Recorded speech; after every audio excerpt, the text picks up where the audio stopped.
The next mayor of New York City will need to keep things moving, literally, from subways to buses to bike lanes to congestion pricing. There are a variety of views of the candidates running to be mayor. Let's go ahead and break those down. The signature proposal of the Democratic nominee, Zohran Mamdani, is to make buses free and fast with more busways. Mamdani would need money and the MTA's help to do that, but as mayor, busways would be firmly within his control. He'd also look to supercharge bike lane expansion. Former Governor Cuomo says the better way to go would be an expansion of the Fair Fares program, which makes public transportation free to low-income New Yorkers. He also does see some value in further exploring a free bus pilot that showed some promise last year. Cuomo often leans into his experience as governor in getting the Second Avenue subway expansion done and says he would propose a city takeover of the subways if elected. Mayor Eric Adams has really leaned into heavy policing on the subways, platforms and trains specifically, and has encouraged people to take public transportation during the recovery from the pandemic. The mayor is also focused on homeless outreach, including removing people from the subway system, but that has seen minimal impact on the quality of life underground. Adams has been criticized for the slow expansion of bus and bike lanes, despite campaign promises he made 4 years ago.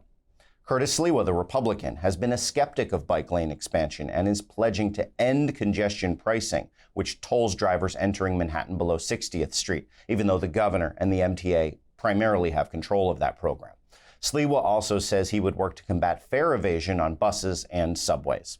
Jim Walden, the Independent, has suggested licensing e-bike employers like Uber and DoorDash, making them accountable for safety concerns that have popped up around the proliferation of e-bikes.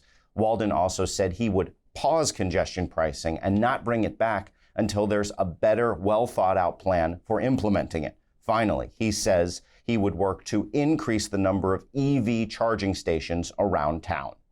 And joining us now to break down all the transportation issues in this race for mayor is Greg Mocker. I pulled him right off the train, or is it a bus, Greg? It depends. Sometimes I walk, I ride a bike too. I just get here. Let's talk about the Mamdani bus plan. Would cost some $700 million from either city funds or MTA funds or some sort of mix of that. Is this even remotely doable? It certainly is the thing that has caught a lot of people's attention now. Fast and free buses. Fast is something everybody wants. The price tag is something. And it certainly is an example of how all these people would have to work together on something.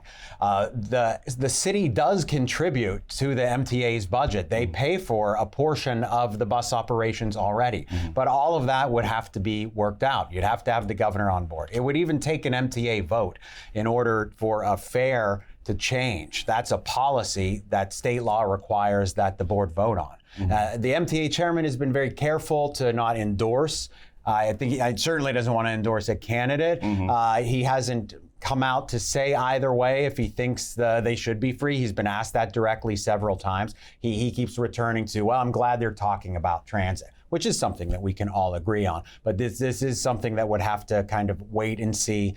Could this work out? Would it have to be some hybrid of who pays for it? That would be determined. Is it, in talking to Mr. Mamdani about this, he seemed to say if we can find a way to pay for it, he's heard some openness from the MTA behind closed doors, and he'd be willing to accept a more gradual expansion, let's say a quarter of the buses or one borough's buses, just moving the ball forward. Is that a more reasonable expectation here should he be elected? I think that anything seems to be possible. The MTA, I know, is going to bring up fare evasion in any one of these conversations. They want to be careful about having some buses that are free and some others that aren't. It becomes confusing for the riders. It sends a message that this isn't something to pay for. I think that they would have to work all of that out. But, you know, it's New York. Sometimes they give something a try, as they did with that free bus pilot. It was one in every borough for a year. You know, it showed some increased ridership. Maybe people were just riding it more that rode it anyway. But a lot of data to kind of look at and wonder about and work out. On congestion pricing, couple of congestion pricing skeptics, Mr. Walden in particular and Mr. Sliwa in particular, who's not even a skeptic, he doesn't want it to exist. Is any candidate promising to get rid of it being unrealistic because of who controls this? Probably, yes. I mean, it would take an act of the state legislature right now to do it, so a governor would have to be involved. A judge still could, and there is that pending federal lawsuit, but that judge has indicated that he believes that the process was true and held up for this, and just within the last couple of weeks, or midsummer, some of the other lawsuits had been dismissed. So, everybody from the state is on board with what congestion pricing is doing, at least with the current administration and the MTA, on track to raise $500 million. And has improved travel times by all metrics, if I'm understanding correctly. And that the traffic is down, the injuries are down. They'll point to some economic indicators that are better, but the critics will say, hey, my business is suffering. We've seen a drop. And then they'll say, well, transit ridership is up. But it does seem that it is here to stay and that people are adjusting to it. It would take a major act to stop it. The mayor could have a lot to say about it and galvanize people's opinion. The bully pulpit, of course. Let's talk about bus and bike lane expansion because we're running out of time just a little bit here. So Mayor Adams taking a lot of heat for not keeping promises he made about bike lane expansion. He specifically canceled a big busway expansion not too long ago, if I'm not mistaken, right? Yeah, there was a Fordham Road one that up in the Bronx because some of the business leaders said people drive. That has been a reality, and we know this. The neighborhood is going to speak. People are going to say, this is going to be an impact. What's the unintended consequence? Sometimes you just give something a try. Sometimes you pause something and say you can't. But the mayor's big thing would be buses.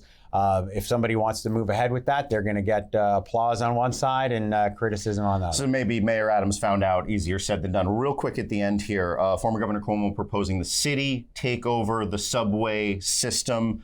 Interesting coming from the former governor, to say the least. But that being said, is that remotely possible? I mean, in the technicalities of the law, the city kind of owns the infrastructure, but that actually happening, again, would take the current governor, and the legislature changing things. How would the structure, the money, the funding work, since state funding really keeps the MTA going?